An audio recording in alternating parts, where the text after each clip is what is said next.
Inilah ungkapan anggota Badan Permusyawaratan Desa seluruh Indonesia yang menginginkan rasa persamaan sebagai unsur penyelenggara pemerintahan di desa.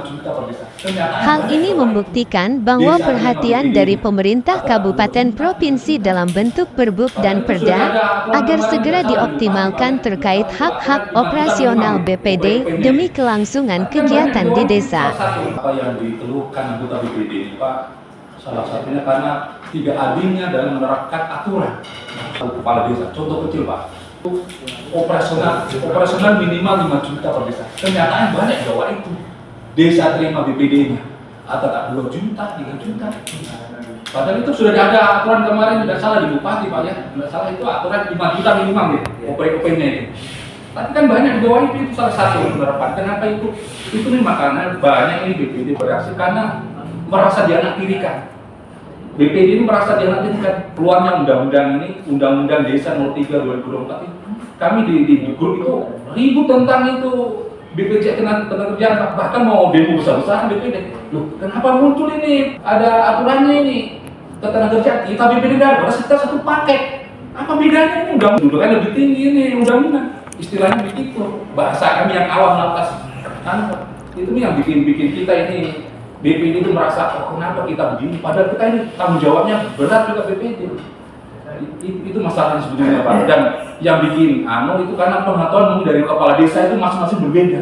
Ada yang baik, ada yang itu yang bikin memang begitu memang ini. Hanya masalahnya dulu, Pak, desa saya dulu sebelumnya tunjangan operasional BPD itu, Pak, 15 juta. Sekarang takaran naik dari 5 juta. Seharusnya bohong, Pak. Seharusnya naik naik tunjangan, tapi OP-nya turun 5 juta. Dulu waktu 15 juta, Pak, kita rajin adakan kegiatan, Pak, rapat-rapat. Karena untuk biaya rapat-rapat, jadi istilahnya uang sidang untuk anggota, ada kunjungan ke dusun-dusun, aspirasi, uang dari situ, OP itu tadi, Pak. Takaran 5 juta sekarang, ada mas-mas, Pak. Nggak ada anggarannya, sedikit nih. Jadi itu yang perlu kita sampaikan, Pak. Sebetulnya itu aturan itu, Pak, kalau diterapkan adil, insya Allah kita aman. Sekarang itu sudah muncul lagi tunjangan dari Pak Gubernur, kepala desa, BPD tidak dapat. Itu menjawab kenapa begini perlakuan BPD, Pak? Kenapa dianaktirikan? Padahal kalau kita melihat dari politik, kita BPD banyak. Kalau dilihat dari segi politik, Pak, per desa minimal 5 orang itu BPD. Per desa itu maksimal 9 orang BPD. Kalau lihat dari politik, mana keluarganya? Kita banyak BPD juga nggak boleh dari politik, Pak. BPD kenapa itu seringan? BPD karena perlakuannya tidak sama, tidak adil dalam menerapkan aturan itu, Pak. Yang namanya hanya seseorang, mau bagus pendekatan, mau tidak bagus pendekatan, itu harus direalisasikan. Yang namanya manusia, mau atau mandi haknya tahu. Yang kedua, haknya orang harus direalisasikan. Itu. Muat lanjian tindakan tegas dari PMD, dari teman-teman penyampaian tadi ini berarti betul ngurangi yang kita ada kegiatan, kita kadang 6 bulan sekali dapat, 3 bulan sekali dapat. Bukan kita tidak ikhlas, Pak, tapi secara manusiawi kayaknya tidak ada. Biasa. Kita minta OP khusus sekali, bahkan OP lama-lama sampai sekarang publikasi. Jadi otomatis kami mesti lagi di rumah.